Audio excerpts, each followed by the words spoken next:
নমস্কার, আমি রত্না রয়েছে আপনাদের সঙ্গে। নূপুর শর্মা আমরা সকলেই জানি, তাকে শেরনি বলা হয়, কারণ তিনি মৌলবাদীদের সামনে বুক চিতিয়ে দাঁড়িয়ে আছেন।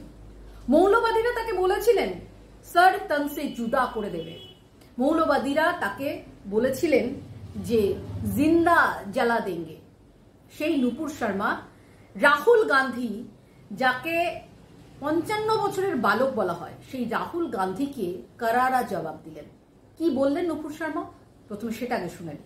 और जो लोग अपने आप को हिंदू कहते हैं वो 24 घंटा हिंसा हिंसा हिंसा, नफरत नफरत नफरत, असत्य सत्य असत्य। जब ऊंचे पदों पे बैठे लोग कह देते हैं हिंदू हिंसक हैं, ऊंचे पदों पे बैठ के लोग कह देते हैं कि हिंदू सनातनियों का नरसंहार कर दो, दो बात कहूंगी। जो मैंने देखा है पिछले 2 साल में, सनातनियों का नरसंहार करने की कोशिश की गई, और अगर हिंदू हिंसक होता तो एक हिंदू सनातनी बेटी को इस सुरक्षा घेरे में अपने ही देश में अपनी आजादी गवा के रहने की नौबत नहीं आती। यहां और कुछ नहीं कहूंगी, परंतु इतना जरूर कहूंगी कि एकत्रित हो जाइए। महाराज जी बिल्कुल सही कह रहे हैं, किसी और घर की बेटी तो दूर की बात है, किसी और घर के किसी सदस्य को भी वो ना देखना पड़े जो मैंने देख लिया। तुम कहो तो वाह वाह, मैं सत्य भी कह दूं तो सर तन से जुदा, ये मेरे देश में नहीं चलेगा।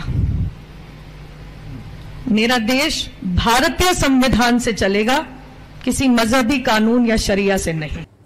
শুনলেন নূপুর শর্মা, তিনি প্রতিবাদ করলেন। তিনি বলছেন যে হিন্দুরা যদি হিংসক হয়, হিন্দুরা যদি নফরতি করে, তারা যদি অসত্য হয়, তাহলে নূপুর শর্মাকে আজ নিজের দেশে সিকিউরিটি গার্ড নিয়ে ঘুরতে হতো না। আমরা সকলেই জানি যে একটি ডিবেট হয়েছিল ন্যাশনাল চ্যানেলে, সেখানে দাঁড়িয়ে নূপুর শর্মা ছিলেন এবং মুসলিমদের তরফ থেকে একজন মৌলানা ছিলেন। সেই মৌলানা যখন হিন্দু দেবতা শিব তাকে নিয়ে কুরুচিকর মন্তব্য করে, সেই সময় নূপুর শর্মা তার প্রতিবাদ করেছিলেন এবং প্রতিবাদ করে একটি সত্য কথা বলেছিলেন। সেই তাদের নবীকে নিয়ে যে সত্য কথাটা বলেছিলেন সেটা ইতিহাসের পাতায় লেখা রয়েছে। আর সেই সত্যটা শুনে তারা স্থির থাকতে পারেনি। তারা নূপুর শর্মাকে सर तन से जुदा करेंगे এইরকমটা বলেছে। নূপুর শর্মাকে বলেছে জিন্দা জ্বালা দেঙ্গে। নূপুর শর্মার বিরুদ্ধে ভারতের বিভিন্ন জায়গায় এফআইআর হয়েছে, তার জন্য রেল পুড়িয়ে দেওয়া হয়েছে, সরকারি সম্পত্তি পুড়িয়ে দেওয়া হয়েছে। পশ্চিম বাংলায় হাওড়ার দিকে যাদেরকে তোল্লাই দেয় মমতা বন্দ্যোপাধ্যায়, সেই তোল্লাইবাজরা তারা নূপুর শর্মার এই বক্তব্যের জন্য একেবারে জঘন্যতম ভাবে রাস্তা অবরোধ, জ্বালিয়ে দেওয়া, ভাঙচুর করা, বিজেপির কর্মীদের দোকান ভেঙে দেওয়া, রেল জ্বালিয়ে দেওয়া, বিভিন্ন রকম কাজ করেছে।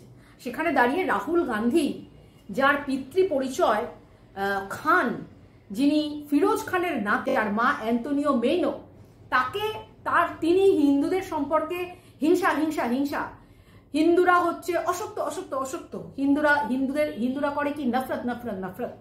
হিন্দুরা যদি নফরতি করে তাহলে এতদিন ধরে এই যে গুন্ডা, এই যে সন্ত্রাসবাদী, এই যে মৌলবাদী, এদেরকে প্রশ্রয় দিত না। হিন্দুরা তাহলে একেবারে দাঙ্গা করে তাদেরকে দেশ থেকে তাড়িয়ে দিত।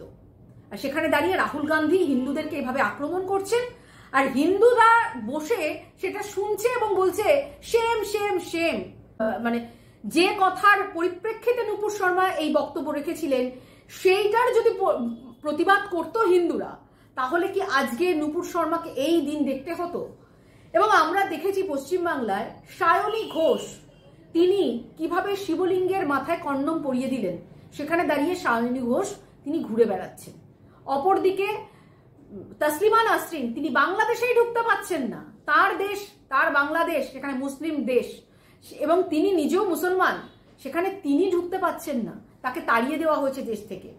ফলে এই জায়গা থেকে দাঁড়িয়ে হিন্দুরা হিংসক নাকি মুসলিমরা হিংসক, সেটা তো মানুষ বিচার করবে, সেটা তো ইতিহাস বলে। সেখানে রাহুল গান্ধীর এই মন্তব্য শুধুমাত্র ভোট ব্যাংকে কেন্দ্র করে, সেটা যে কতটা মানুষের মধ্যে বিদ্বেষ ছড়াচ্ছে, ধর্মীয় বিদ্বেষ, সেই ধর্মীয় বিদ্বেষ সেখানে ছড়াচ্ছে, তার পরিপ্রেক্ষিতে কোনো রকম পদক্ষেপ নেওয়া হচ্ছে না। এবং সেখানে দাঁড়িয়ে রাহুল গান্ধী যে এরকম বালক সুলভ আচরণ যে তিনি মানে অনেক আগেও করে এসছেন, তিনি প্রধানমন্ত্রীকে জড়িয়ে ধরেছেন সংসদ ভবনের মধ্যে, স্মৃতি ইরানিকে তিনি ফ্লাইং কিস করছেন, তিনি চোখ মারছেন। একজন বিরোধী দলনেতা হয়ে তার এই যে বালক সুলভ আচরণ, যে আচরণগুলো দেখে সত্যি মনে হচ্ছে যে ইনি বিরোধী দলনেতা হয়েছেন, কি দায়িত্ব পালন করবেন? সংসদে দাঁড়িয়ে শুধু হই হট্টগোল করা আর বিশৃঙ্খলা করে 5টা বছর এইভাবে সংসদকে স্তব্ধ করে রাখতে হবে, এটাই কি তার একমাত্র মোটো? এবং যেটা আমরা আগেও দেখেছি, যার জন্য তাদেরকে সাসপেন্ড করে দেওয়া হয়েছিল, সেভাবেই কি তারা এখন এই নতুন পন্থাগুলো নিচ্ছেন?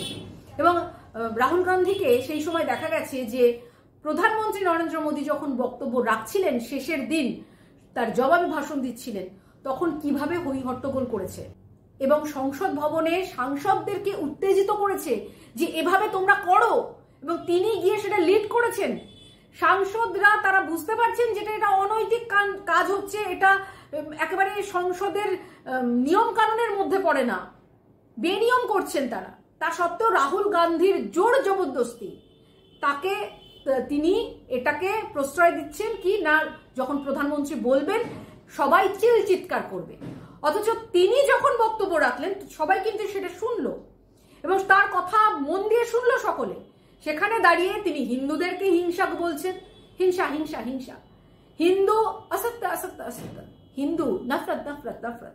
একেবারে আয়নার সামনে দাঁড়িয়ে খুব সুন্দর করে তিনি প্র্যাকটিস করেছেন, এটা বোঝা যাচ্ছে। ফলে এই বিরোধী দলনেতা আমরা পেয়েছি। ফলে আগামী দিনে এই যে গান্ধী পদবীর আড়ালে একটা মৌলবাদী শক্তিকে ভারতে স্থাপন করার চেষ্টা চলছে এবং যাকে পৃথিবীর বিভিন্ন দেশ এখন ছুঁড়ে ফেলতে চাইছে, সেই মৌলবাদী শক্তিকে আবার ভারতের বুকে চেপে ধরার চেষ্টা করা হচ্ছে, ভারতের মধ্যে তার প্রতিষ্ঠা করার চেষ্টা চলছে এবং ভারতের মধ্যে একটা বিশৃঙ্খলার চেষ্টা চলছে, পরোক্ষভাবে একটা দাঙ্গা লাগানোর চেষ্টা চলছে একেবারে সংসদে দাঁড়িয়ে।